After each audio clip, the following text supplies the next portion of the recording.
lors de ce congrès de l'Association française des hémophiles, ici à Lille, on a pu discuter et présenter, j'allais dire, les actions de l'Association française des hémophiles sur le plan international, avec Claire C, chargée de mission Action internationale, qui a présenté le cadre général. Et puis Philippe de Merlouz et moi-même, nous avons présenté l'action, le programme d'action qui s'appelle Alliance franco-africaine pour le traitement de l'hémophilie, qui se fait en direction des pays d'Afrique francophone subsaharienne. Et ce travail qui a été, qui se fait depuis, qui est mis en place, qui a été voté par le conseil d'administration en 2013 et qui est en place depuis 2014, a permis au total à 12 pays d'Afrique francophone subsaharienne. Ça va de la Mauritanie en haut à gauche jusqu'au Burundi en bas à droite, et dans lequel des professionnels de santé issus des centres de ressources et de compétences et des bénévoles de l'Association française des hémophiles, des comités régionaux de l'AFH, ensemble, accompagnent de leurs partenaires africains, médicaux et associatifs. Et l'idée, c'est d'avoir un vrai programme de partenariat et d'échange éducatif, tant sur le plan médical et associatif, tant sur le plan du diagnostic, de la prise en charge, côté médical, que du point de vue associatif, les actions d'éducation thérapeutique auprès des patients, que des actions de plaidoyer auprès des États et des gouvernements locaux.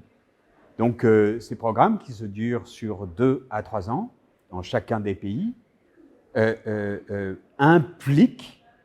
les centres de ressources de compétences et les AFH régionales de leur région, ce qui fait que ça crée un réel binôme en partenariat autour d'un projet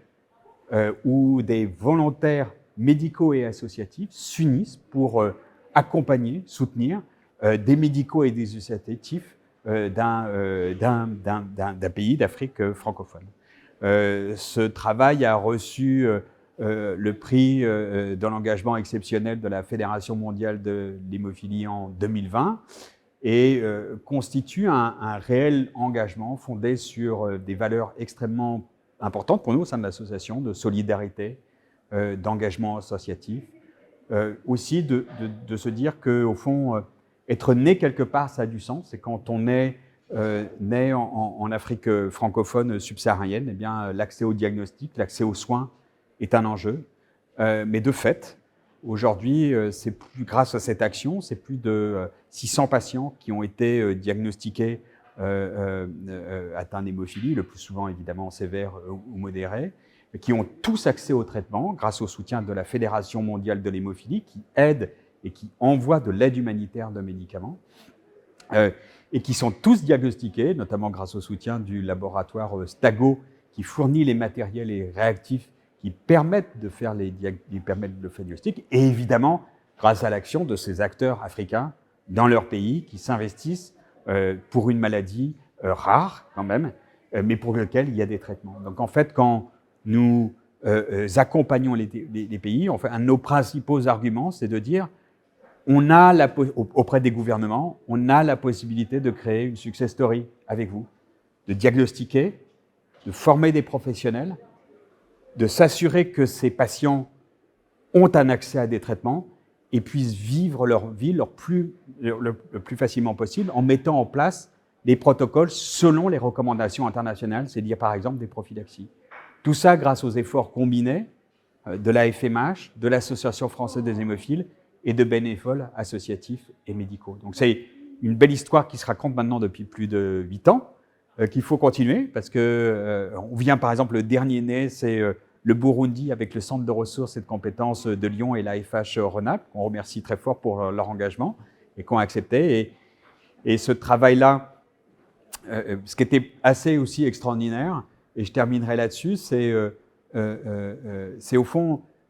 ce que du point de vue humain, ça apporte, et c'est Norbert Ferrer qui a porté la voix de tous les bénévoles associatifs qui sont engagés sur ce terrain-là.